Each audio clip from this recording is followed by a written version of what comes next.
We're getting ready.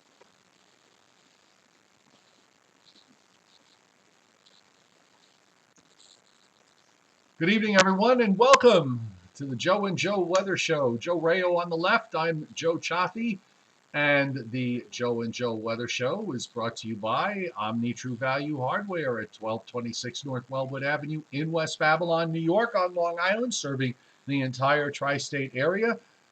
Their telephone number is 631-756-1125 for the best prices in town on anything you need, hardware or for your garden, and the website is omnitruevalue.com. Also brought to you by Wholesale Holiday Lighting by Giannini, your complete holiday lighting specialist to meet all your decorating needs, whether you're getting your home decorated or you want to do this as a business. They are at 162 Ocean Avenue in Lindenhurst on Long Island in Suffolk County. And their telephone number is 631-957-5106. The website is liholidaylighting.com. So, I had a visitor this morning, Mr. Rayo. Was it animal, vegetable, or mineral? Well, I believe it was animal. My dog woke me up about 6 o'clock, or just a little bit after 6 o'clock, with a very distressing sounding bark, a series of barks. He may have been barking for a while. It took him, but he uh, he was barking in a tone that I've rarely heard. And Yeah, so I right. I stumbled out of bed, and I went to the front door, and the sun was still hadn't risen, but you're starting to get to dawn, so you're seeing a little bit of light. And I Right. noticed what looked like a dark figure near my truck. So I proceeded to try to wake myself out. I opened the door and I looked out, and it seems that I just was looking at a shadow of some kind. However, I looked at uh, the decorative hanger that I have that holds my hummingbird feeder, and there was no hummingbird feeder. It was gone, Uh-oh. completely Uh-oh. gone. It's not on the property. It didn't fall. It didn't, smash down into a thousand pieces. Apparently, I'm guessing. I talked to one of my neighbors, and he said it probably was a bear. Apparently, this bear was a social drinker because he took the whole hummingbird feeder after I had filled it. I filled it yesterday with fresh nectar.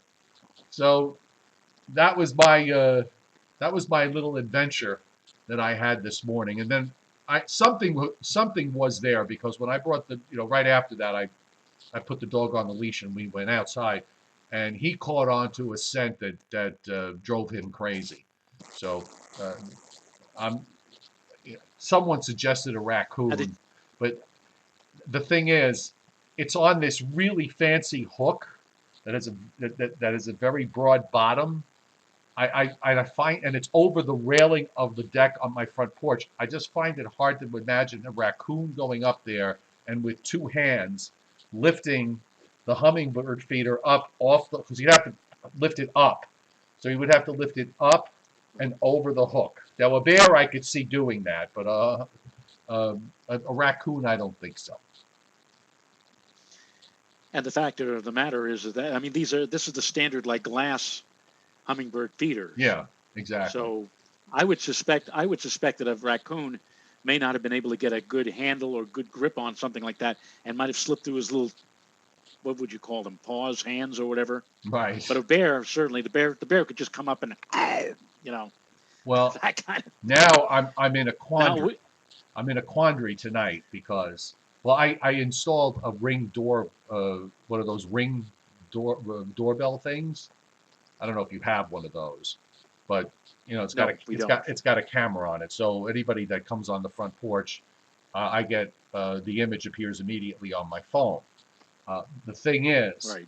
the thing is, I got an email today. I ordered some bird seed and some dog treats from Chewy.com, and I've used them before. They're very, by the way, big recommendation for Chewy if you've got a pet, because the dog food, whatever it is, The price wise looked they every bit as competitive as anybody else, and a lot of stuff was even cheaper.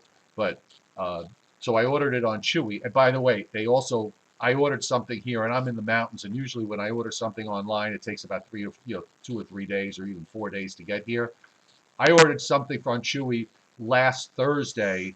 It got here last Thursday evening. It got here Friday afternoon. So, and I wasn't here Wow. for it. Thankfully, my neighbors got it, but I'm concerned now because I have a delivery. I got an email saying that my package was delivered 3 hours ago. It's not here. So I called them up and they said, well, sometimes FedEx marks stuff as delivered before they deliver it, and they deliver till 10 o'clock at night. So I'm hoping that it gets here because I hate to think it's going to be sitting outside all night somewhere, you know, attracting attracting more wildlife. So that's the excitement of my particular day. And I got my hair done too. I got my mustache and goatee trimmed, so I'm looking very fresh tonight. You know, the only thing that we have not seen where I live here in Putnam Valley, I think the only thing, in fact, I don't think I know, the only thing I've never seen here in the 19 years that we've been here is a bear. List any other animal, and I think that we have seen them here in our area. And we once had it looked like it was the size of a Buick, a raccoon at 3 o'clock in the morning who had gotten into our garbage and fished out a peanut butter jar, and he had managed to take the jar, bring it onto the deck of where we live, and he woke us up. He was banging the damn thing on the deck, trying to figure out how he could get the top of the can off to get at the peanut butter. So welcome, Joe, to the world of the rustic world, so to Oh no, speak. listen, A heck of a lot. I'm fully aware of rustic living. None of this is, you know, I expected all of this. I was actually welcoming it to a certain extent. I just, you know, I do want my. It's a $50 order that I said got from Chewy. I want it delivered to my house, and I want to get it inside. It's got my dog's treats in Yeah, there. right, right. And the dog is going to be. Now, you said that you heard an unusual bark from JJ, Yeah. and both Renata and I knew when we had our Yorkie Comet, we were able to decipher several different types of barks. Like we knew, for example, his squirrel bark. If Yes. he saw a squirrel on the deck or a squirrel outside, the way he barked, we said, "Oh, must be a squirrel." He also had his deer bark. Mm-hmm. so so now when you hear No, this was a bear JJ, bark. I mean, JJ it's has gonna a bear bark. JJ has a squirrel bark, and he also has a rabbit bark. So I know those two. Right. Um, he hasn't seen. I haven't seen a deer here, even though there are deer here. I haven't seen one. Um, And Reuben Fairchild, yeah, maybe it could have been a prowler that might have been thirsty yeah. and wanted to have 1 to 4 one batch of sugar to 4 batches of water. Uh, do, Right. do you No, color it, Joe? Do you put the food coloring in, yeah, or just leave it blank? I Right? live in a cabin in a really secluded area up in the mountains of North Georgia. Okay, I really cannot impress enough on how secluded it is up here. It is quite secluded. Finding this place is difficult. Okay, so I kind of think, and plus I'm not the first house, the first cabin when you come into my section. I'm actually one of the last ones. So if I were a prowler, I probably would not go to the last house on the block. I would just go to the first or second house on the block. So Right. I don't think it was human. In fact, I have never seen. Yeah. I've been here. I've been here most of the time since January.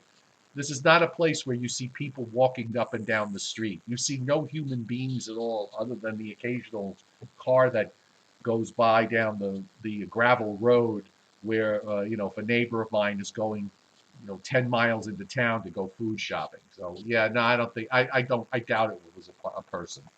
I really do, especially if it was a person wanting to just, like you said, wanting something to drink. Oh dear me. Well, I'm sure we'll be hearing a lot more about this. Well, this is the time of the year for bears, I believe. I mean, they're coming out of they're out of hibernation. They're now prowling and looking at things, and you know I've not seen a bear specifically on my property, and I think Renata mentioned on the chat board, we have had reports of bears not too far from where we are down by the lake. So they are, we have we live like right near the entrance to Fonstalk State Park in Putnam County, and we know that they prowl around there. We also know that one year we had reports of a lynx that's Oh like yeah. a bobcat or something with a long tail and very, very good eyesight, roaming around in there. So, like I said, when you live in the rustic community like you are in now, or like we have, you have to expect on any given day when you look out that window that you're going to see something that maybe you've never seen before. Well, I heard gunshots earlier, so I know somebody was having squirrel for dinner. Yeah. All right, enough of that. We can get into some weather. And Joe, I thought we'd start off with the fact that today is the start of hurricane season, and as a result of that, we are seeing uh, not really. There's nothing going on really in the Atlantic per se, but I thought maybe we'd opine a little bit about uh, what uh, what kind of season this might be. I just threw up the tropical loop, and one thing I'm noticing, which is very typical of this time of year, is that you get these blobs of Saharan dust. And it looks like there's another one that's coming off the African coast. I mean, this is typical of this early in the season. Right. Right. So it's not unusual. And, if you think that this is going to continue through the entire hurricane season, it's not, because it's a seasonal kind of thing. And once we get into the mid and late summer, the dust will have dispersed, and that will give the hurricanes a chance to start revving up. This is also why, you know, June and July, generally speaking, are slack months, and you don't see all that much activity. But once the once the dust clears Right. in August, that's when that's away we go, so to speak, with hurricane activity. You can usually see it on the satellite on these Atlantic satellite loops. That if you see something that looks like this sort of hazy, milky white blob as the loop moves along, and I circle an area there off the African coast. That's kind of what the dust looks like. And in the meantime, when we look at the climatological area where you normally would see storms form in June, that's in primarily in the northwestern Caribbean, and then that gradually expands out into the Gulf of Mexico and in the Southwest Atlantic as the month goes on. There really isn't too much to speak of. In fact, if you look at the Caribbean, Joe, you've got a pretty strong southwest flow. There's an upper trough there. You can see all the high clouds are blowing southwest to northeast. So you've got the lower clouds that are moving from east to west. So there's a lot of wind shear there. That's not a favorable condition for tropical cyclone development. Yes, I'm just looking here at on the chat board that Renata is answering Mr. Fairchild, explaining that we do, and indeed we do. We hear gunshots sometimes, especially in the fall when turkey season is alive and kicking. And a lynx, Renata, you spelled lynx wrong. She spelled it like Linux or whatever, like Oh, okay. Lynx, and it is a small wildcat. With Like very although with very big ears, and they have their hearing is superb. It's like a radar, from what I understand, right, because and also very sharp eyes. yeah, Yes. they look for rodents that tend to live underground, and then they just kind of get close enough, and then they do this big jump and they pounce down on it. It's pretty cool to see. A celestial cartographer back in the 1600s actually created a constellation which still is up there today, called Lynx the Lynx, believe it or not. And it's made up of a jumble of faint stars. There's no way you can make any kind of an outline out of it. But the guy who created it said, "Look, you need the eyes of a lynx to see it." that's how that's how obscure it is if you ever wanted to look for it in the sky. Yeah. But yeah, and he said, Tim Veldman says, it's in the bobcat family, has bigger paws, ears, and a tail than a bobcat, more powerful, and is an efficient killer. So, which is why you don't want to travel into Fonstark State Park here in Putnam County after dark, because he'll see you before you'll see it, and it Yes, might be the last thing that you see. exactly. I brought up the sea surface temperature anomalies here for the Atlantic and the equatorial Pacific, and we still have a La Nina there, although it's kind of eased a bit, Joe. There's this very large area of below normal ocean water temperatures across the equatorial Pacific, extending from the coast of South America uh, well west of Hawaii, goes to just about to the date line. That area has shrunk somewhat. It's the anomalies right now are not quite as extreme as what they were. There's also a cool pool of water up off of Baja, California, and then you got an area of slightly above normal ocean water temperatures in between. It's probably where that tropical storm Blanca formed inside that area where you've got warmer than normal water. You look at the Gulf of Mexico, the shelf along the Gulf Coast is a little cooler than normal, but much of the Gulf is running about a degree or so above normal. So is the Caribbean. So is most of the tropical Atlantic and also the subtropical Atlantic running above normal to about 40 north. And then you've got this. What's interesting here is if you look at where the jet stream, the Gulf Stream is supposed to be when it curves out off North Carolina and goes out east northeast from there. The Gulf Stream water temperatures are running below average and in some places well below average. I don't think I've ever seen the Gulf Stream temperature anomaly as being below average, not like this, running all across the Atlantic. That's pretty unusual, I think. I think so. Yeah. And I'm saying to myself, looking at all that cold water right along the immediate coastline of the Pacific. I'm, you know, if a hurricane were to form, somewhere in that wedge of warm water, it wouldn't last very long once it tried to interact with all that chilly water. And look at Hawaii.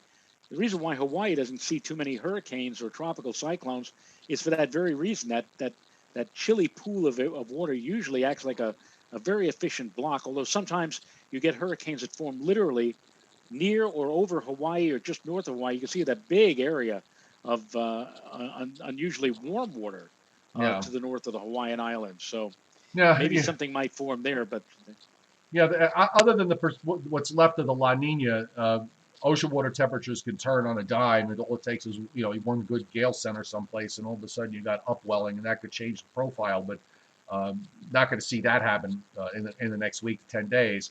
But if the below average temperatures continue in the equatorial Pacific as we get deeper into the season, that is going to have some implications on development in the Atlantic. It is going to uh, uh, help create favorable conditions for tropical cyclone development. But again, we probably, we're talking about deeper into the season when we get to late July and August when things normally do pick up. As you said, Joe, the first part of the season, usually the first 2 months, I mean, you do get the occasional odd storm or hurricane, and you do occasionally get the odd stronger tropical storm, or even occasionally a Category 2 or even Cat 3s on record in the Gulf of Mexico in the month of June.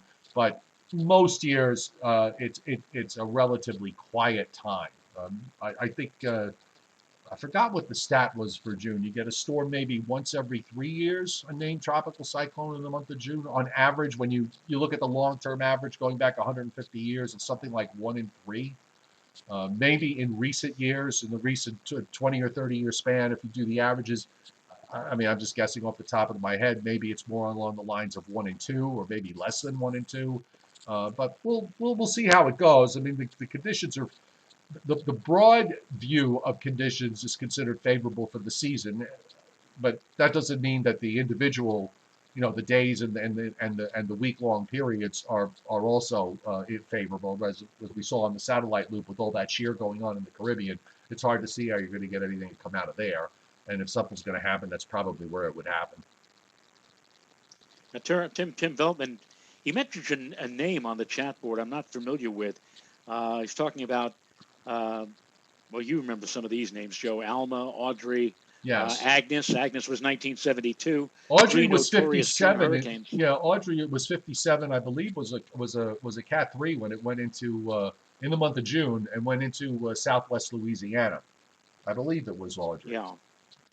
in And Agnes, 57. Agnes 72, Agnes in 72 made landfall, I think, someplace near Long Island, and then became almost stationary for a while and brought record floods to Pennsylvania. Right, because the Um, low center but actually hooked back westward. There was like this gigantic upper low that formed. It was a very, very right, complex type of setup. Very unusual. right, Very unusual. right.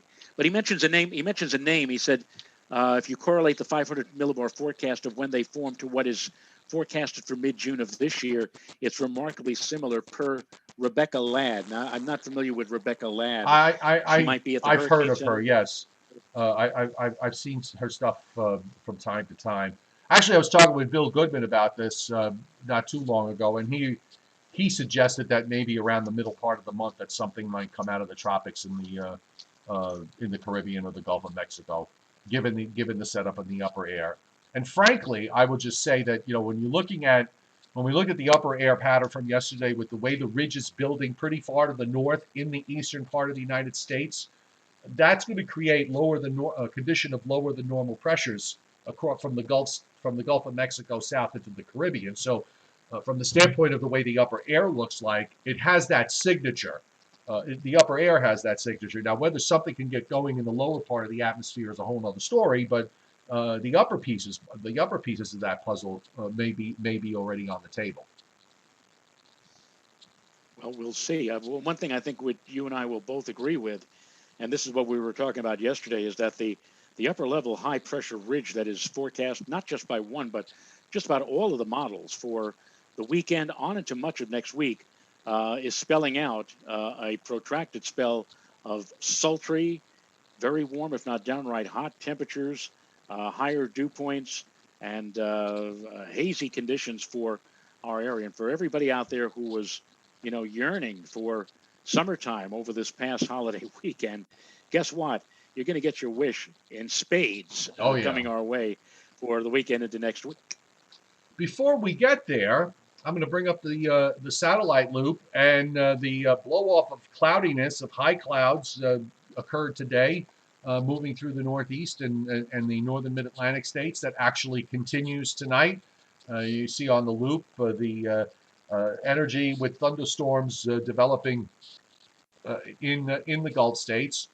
We don't have a widespread severe weather outbreak by any means, just isolated stuff that's been going on. But you see all the energy that's dropping down through the Rockies and into West Texas and lifting up moisture from Mexico on into the Western Gulf and points northward. All that cloudiness is just kind of streaming there through the Ohio Valley and over us. And we're probably going to be in that flow tomorrow.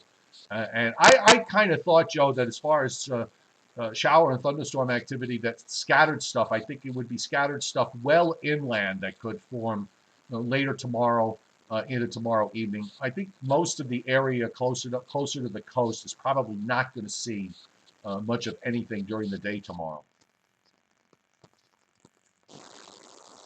Yeah, I think if we do see, for the most part, I mean, if we're picking my big, giant, broad brush, there might be a shower or two later tomorrow evening, and then possibly some. I noticed that the National Weather Service, the Storm Prediction Center, didn't have our area too far away from possible strong to severe activity for Thursday of this week. Yeah, So that might come to pass. they did show a risk area today. By the way, I want to get to that. I just want to mention two things.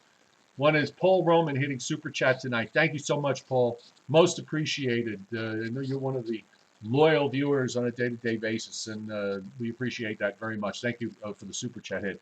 The other thing I just want to mention on this satellite, if you look off the coast of Florida, over the Bahamas down into Cuba, we saw this yesterday. There's a persistent upper low, a cold upper low that is rotating there. It's really not moving very much. Seeing some blow up of showers and thunderstorms that usually occurs around upper lows during the day, and then sometimes at night the storms die out. So, but it seems to be persisting.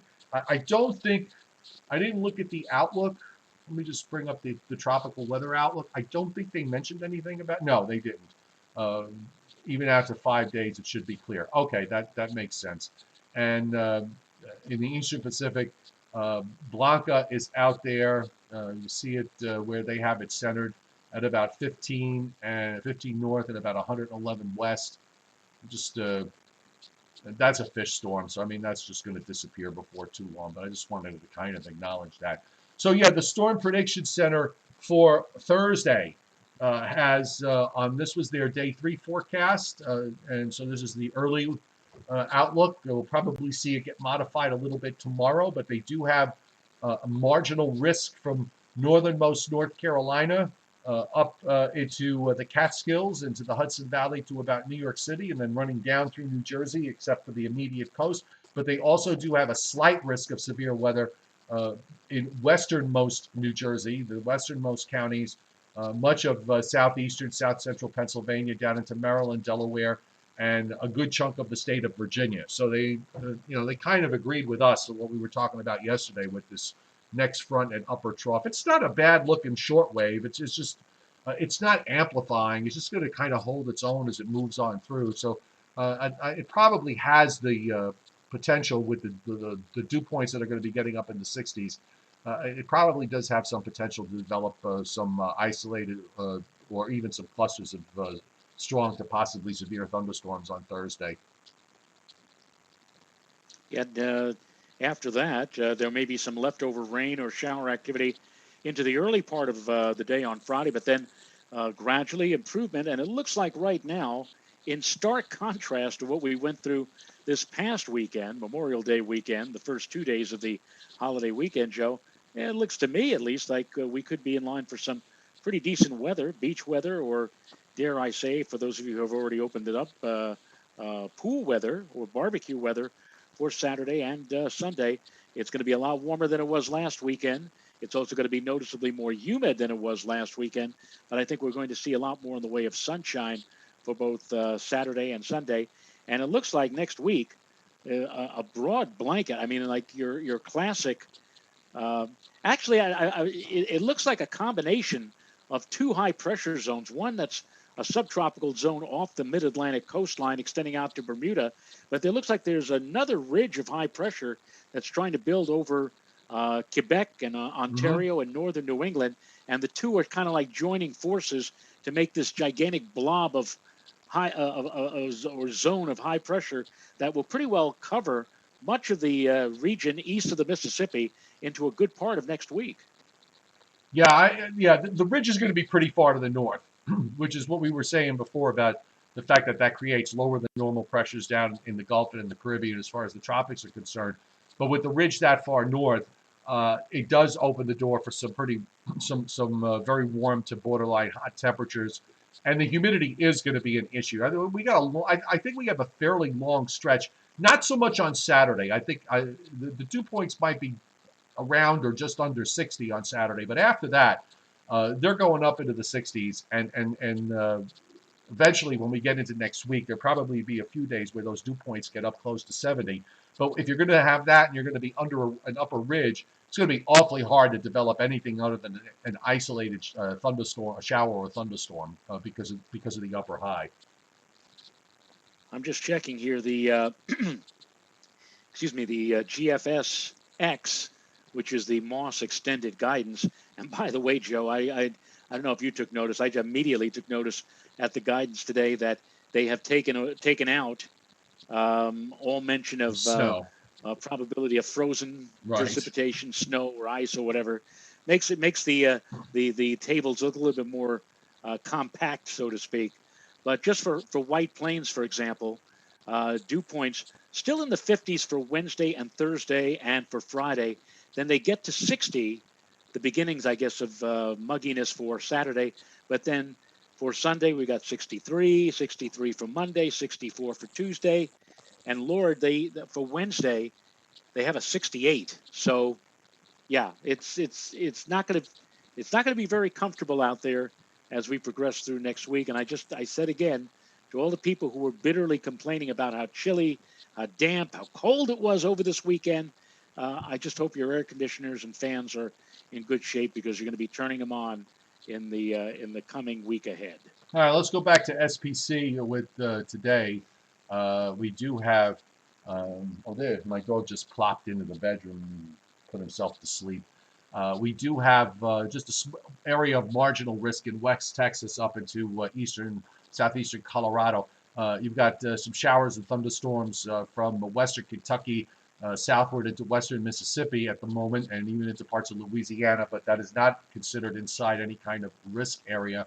For tomorrow, we're looking at the marginal risk zone from central and northern Mississippi northeastward through much of Tennessee, Kentucky, southwestern Ohio, southeastern Indiana. General thunderstorms, the line runs west of the Hudson River, Joe, down into northwestern New Jersey, and then kind of curls down into Chesapeake Bay. So about convection, you might want to just simply say a rumble or two of thunder, or maybe a flash of lightning, or not thunderstorm, but maybe thunder shower, if you really truly wanted to mention something along those lines. Otherwise, I would be with you and just say the heck with it. It'll just clutter the forecast and probably would not happen. Yeah. By the way, you may see a very short signal interruption lasting only a couple of seconds, but it seems to have come and gone. The signal tonight is just a smidge unstable. And going on to WPC's rainfall forecast map, of course, much of this is either going to be out of whatever scattered storms go on Wednesday inland, and then the more numerous storms that are likely on Thursday. Generally about a half an inch to an inch. There are a few little pockets there of an inch and a half, a few little dots in northeastern Pennsylvania, northwest New Jersey.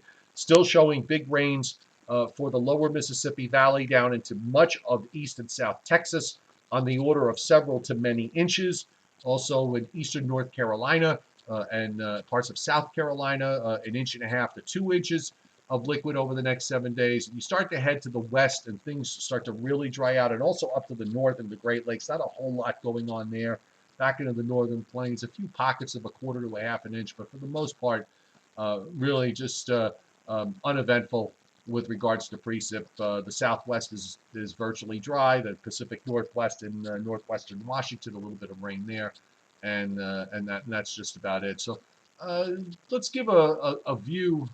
Let's take a look at the upper air so we can show everybody what you were saying before with regards to the structure of the upper air and this ridging that's building into the eastern part of the United States. Very well advertised, by the way, by the long range.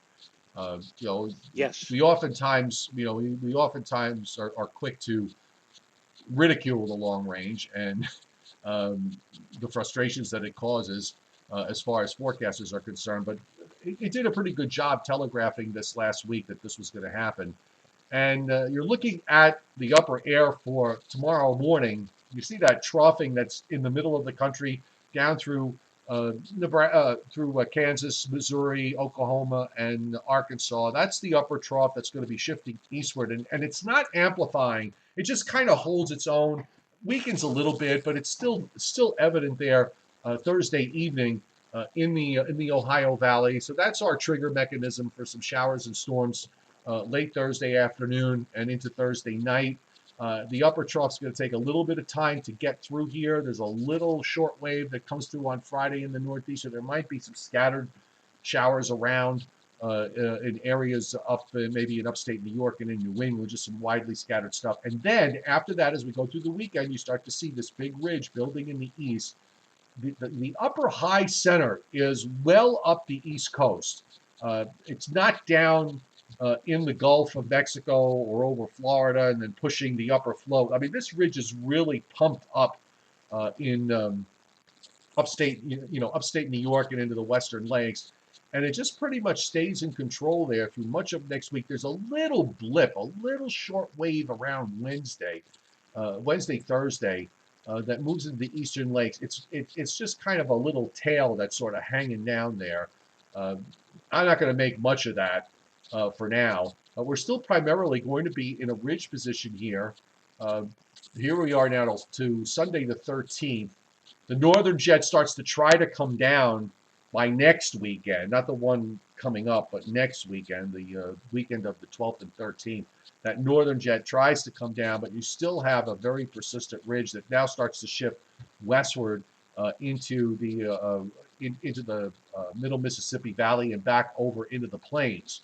So it looks like what this suggests to me, Joe, the first 10 or 11 days of the month of June, um, we know what we're dealing with, and then after that, looks like maybe the jet starts to come a little bit further to the south, so we get a cold front through here, and uh, and the ridge begins to shift more to the west. So we'll get out of the heat maybe after about the 12th or the 13th. Yeah, it looks like this is going to linger into the middle part of June. And yeah, right about that time, 12th, 13th, maybe even going as far out as the 14th or 15th. But after that, we should see a change. The one thing I've noticed over the years, Joe, is that, it seemed to be like back in the 70s, you get into these heat and humidity patterns that seem to last forever. At least nowadays, when we get into these sieges of heat and humidity, these protracted spells of sultry, sticky weather, they rarely have ever lasted more than a week. Usually they're even less than that. So once we move into this weekend, it may very well be that we'll be moving out of it again the following weekend, the weekend of the 12th and 13th, as you just said. Uh, I'm noticing, by the way, at least going into the middle of the month, I mean, there's still a lot of amplitude here with regards to the structure of the 500. And what I mean by amplitude, folks, is that these troughs go they go pretty far to the south. You got a pretty nice looking trough that extends all the way down into the South Atlantic. It's out to our east, but still, there's quite a bit of amplitude there and along the west coast. Usually by this time, you start to see the jet really beginning to retreat northward, but it just seems to be much further south. And yes, Mr. Reuben Fairchild, the tornado count is 200 below average. I'm wondering if it's caused by the colder than normal weather and tornado. Absolutely. I mean, it has been across much of the South. It's been a relatively cool spring here, and the tornado season effectively was shut off uh, back a week or so ago with the pattern the pattern shift that caused the system in the east this past weekend. Everything that's gone on in the land in the week prior to that. I mean, there's no chance of any kind of severe weather outbreak here across the deep south. You need to get some kind of nice looking shortwave trough to move across the southern states to get that jet much further. It's never going to be. You're never going to see much of that, something like that in a upper air pattern such as this. So yeah, I mean the severe weather season this year, to at least so far, Joe, has been fairly subdued overall. It has, and you know, knock wood, because as you just mentioned a little while ago, Joe, sometimes things can change on a dime, and we could suddenly, Mother Nature suddenly makes up for a lot. 3 years ago, 11% of the country was in drought. Now we're looking at it this year, and once again, severe drought across much of the western United States. Um, yeah, again, things change very, very quickly. But for the moment, at least, thankfully, the tornadic activity is, as you just said, below normal. All right, let's run through the GFS very quickly. I suppose the only question about a pattern like next week, it's hard to envision a backdoor front coming through with the upper high the way it is. But these backdoor fronts sometimes are so shallow that you only see them at the very bottom of the atmosphere. They're only maybe about a 500 to 1,000 feet thick in terms of their impact. And I'm just running through. I'm just running through the GFS here. First off, you can see for Thursday. Let me just get a few more maps to load. It's kind of stuck here at 48 hours. But you see the precip that's being generated here for Thursday. It looks to me that Wednesday, again, much of what develops as well inland. Looks like there's, I don't know, I guess maybe a little bit of a warm front that tries to come through here Wednesday night into Thursday morning, so that there's some showers in the early part of the day. So I want to watch that, because sometimes that can take all the juice out of the atmosphere. so that when the front and the trough show up, there's not that much for it to work on. Although the model still is pretty bullish with precip during the afternoon and evening. And then you see there's still some scattered showers left over around for Friday. This is not the radar, by the way. I'm using the rainfall because I wanted to look at the isobars and have them stand out. And then we go into this westerly wind on Saturday, high pressure off the South Atlantic coast.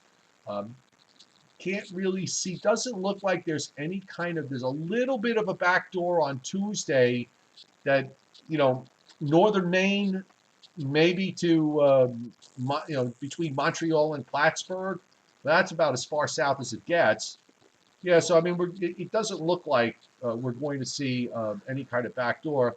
And then as the week goes on, you start to fire up some scattered showers and storms in the afternoon and evening on, Wednesday and Thursday of next week.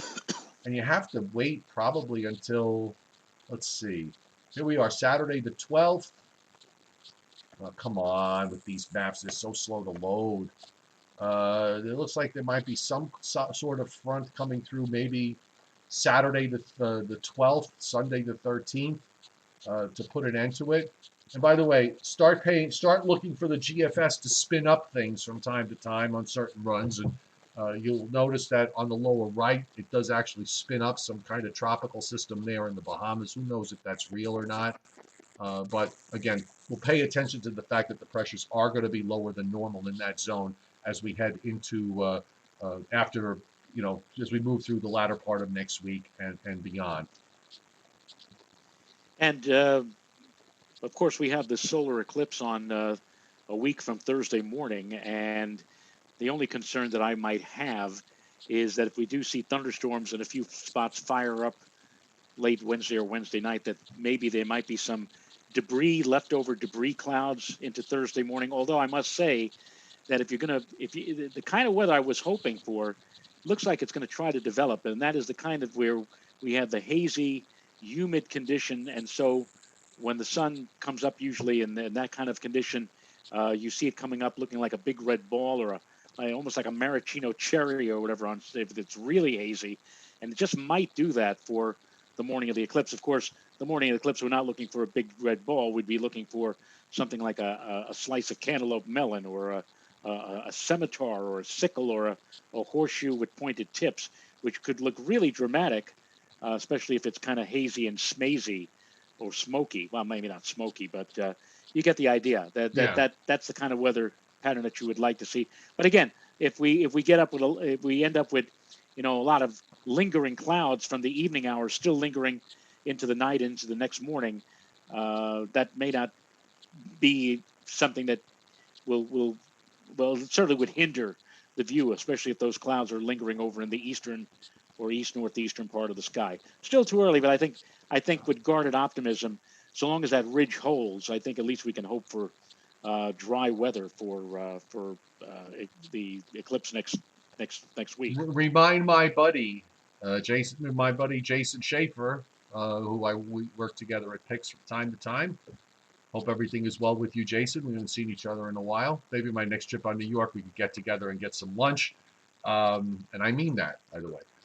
I'm serious. Is he at PIX 11?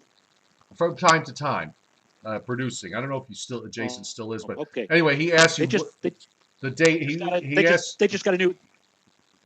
Go ahead. I was just going to say that today, they just got today a brand new news director at PIX 11. Oh. Okay. Let me celebrate. That's the big news of the big local news of the day. Actually, the person who's taking over, her dad was very big in the industry back in the 70s. Ron Tindiglia. He used to be the I remember news director that name, at Eyewitness News, and he later became general manager at CBS.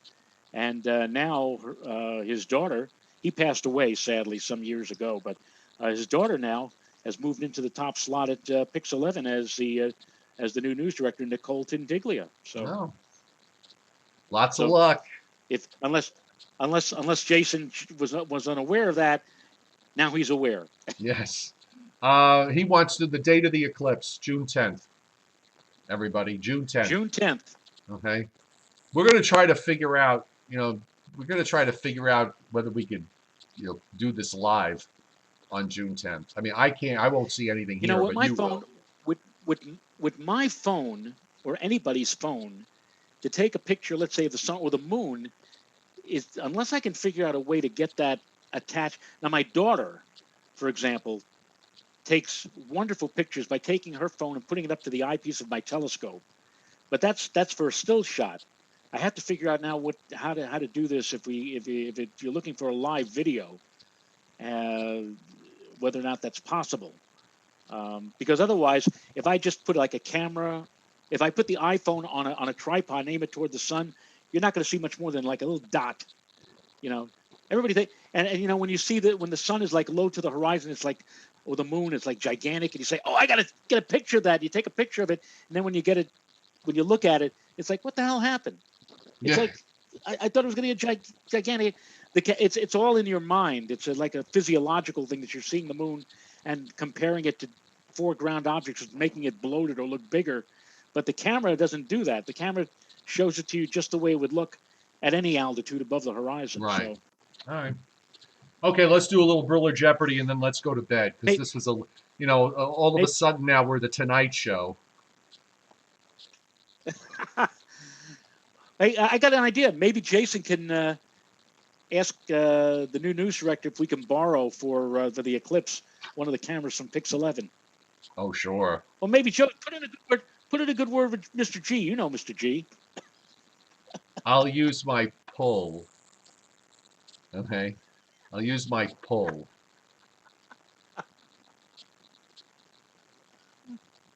Well, anyway, A silence. let's hit Right. the let's do the Briller Jeopardy thing before we get ourselves into a real brouhaha here. Yes. That's a $5 word. Brouhaha. Ha ha Ha ha. ha. Har har Ha ha. hardy Ha ha har ha ha. har. Har har. Yes. Yes.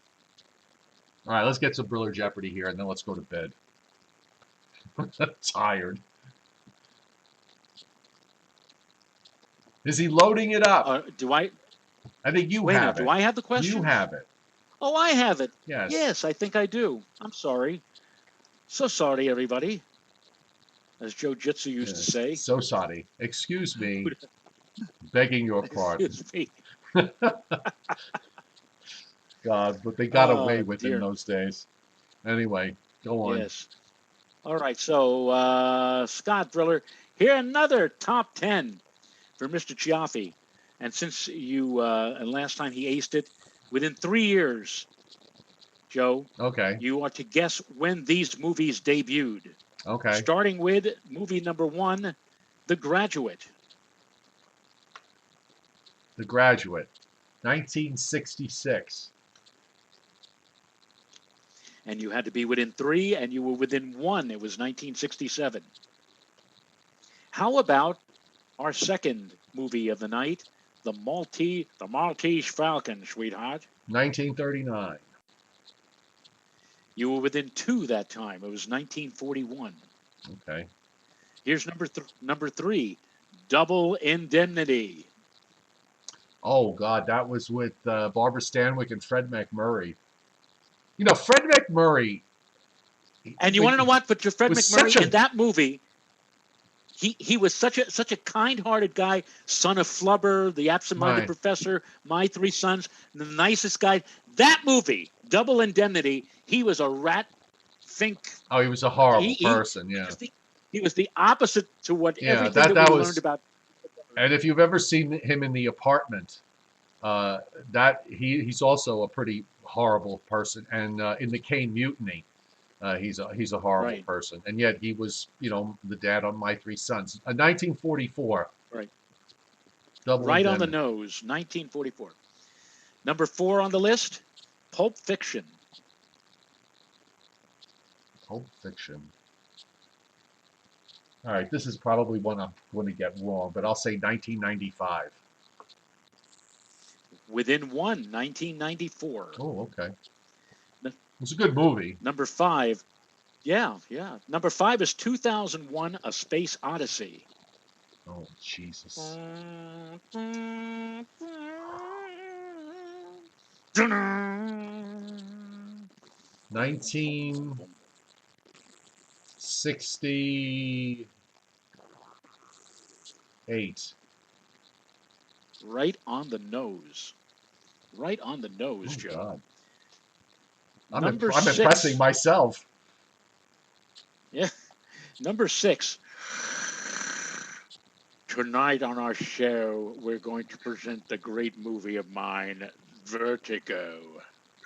Oh God, Like, 1950, 56 or 57. I'll say 57. with that, you're within one. It was 58. Okay. Number 7 is Vertigo. Lawrence of I gotta be Arabia. just Yeah. wait. Oh, I love Lawrence of Arabia. Um, just to go back a step on Vertigo, and I've seen every Alfred Hitchcock movie. I did not like Vertigo at all, but I forced myself to watch it over and over again. At first, I didn't get it. I mean, I honestly, I just there was so much in there. It's just it's so loaded. It's on so many levels. It took me a long time. Finally, by about the seventh or eighth time that I watched the movie, I really came to appreciate it for how great it is. And actually, if you read about the movie when it came out, uh, it critically, you know, it didn't. The critics didn't really understand it either, but it has since kind of evolved into this classic of his. It's considered one of his best. Okay, so next one was Lawrence of Arabia, Peter O'Toole. Right, which is mentioned, Um, which is mentioned in the song "We Didn't Start the Fire" by Billy Joel. right, 19.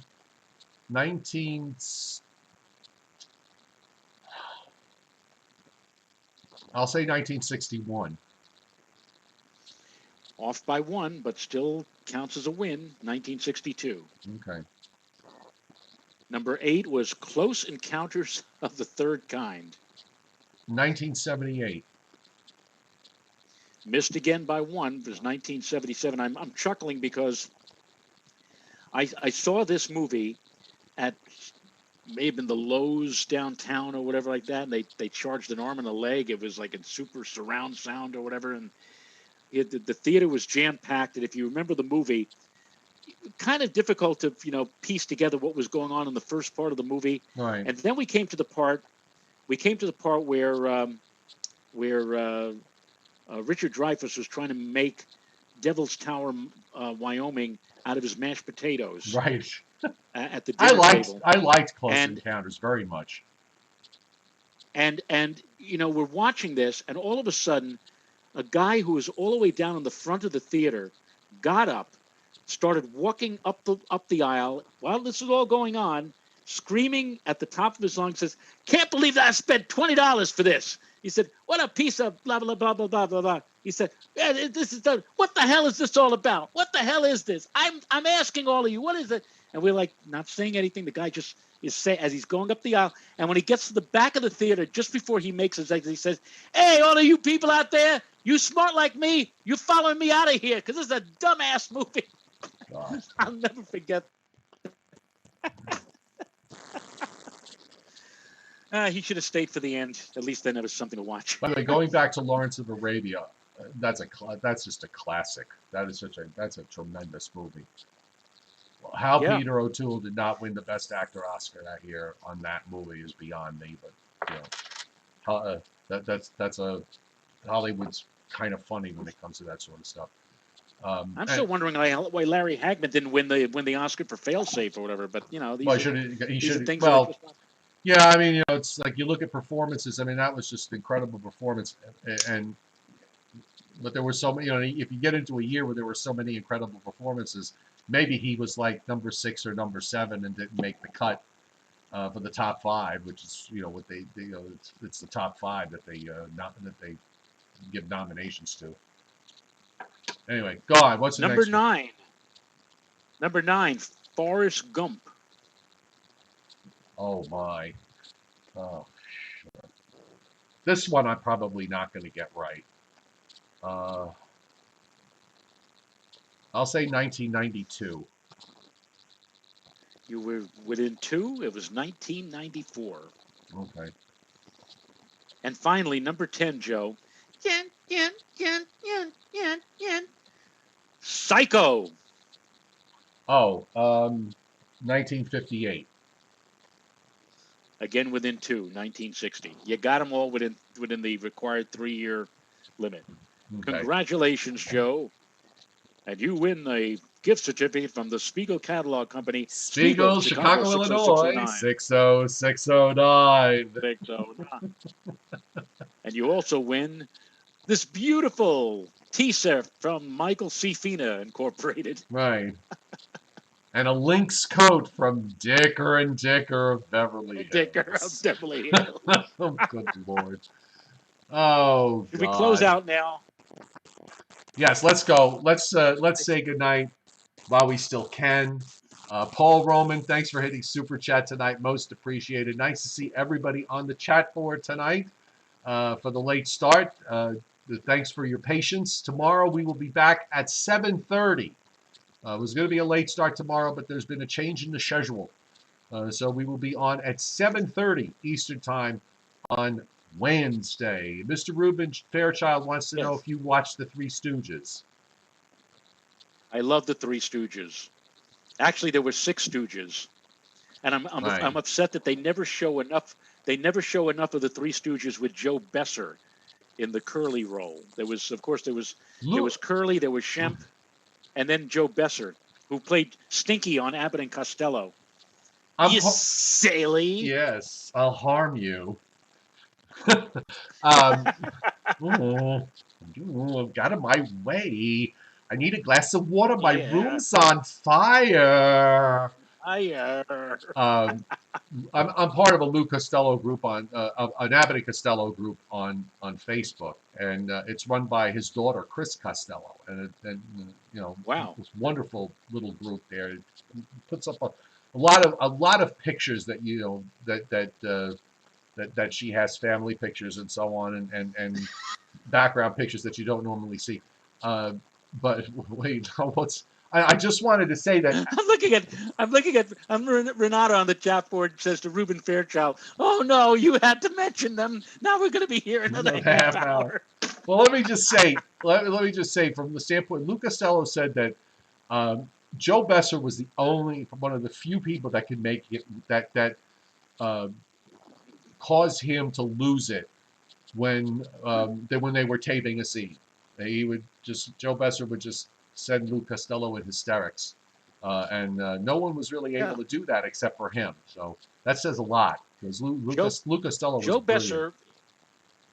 Everybody makes a whole lot of thing about Curly in the Three Stooges, but when Joe Besser took over the Curly role for a relatively short time, I thought he was as funny, or even sometimes even funnier than Curly. But that's a whole different. That's all subjective. Let's get out of here before yes, my and wife Mark is G, right. I agree with We're you. Here for another half hour. Mark G, I agree with you. Laurel and Hardy are, they're some of their shorts are just insanely funny. And I love watching. I love Laurel and Hardy. So Laurel and Hardy, Abbott and Costello. The Three Stooges are good. I enjoyed the Three Stooges as well. I grew up with them as a kid, so how can I not like them? So yes. So anyhow, we'll see everybody tomorrow night at 7:30. Renata, you can take a deep breath because we're ending the show right now. Good night. Nighty night.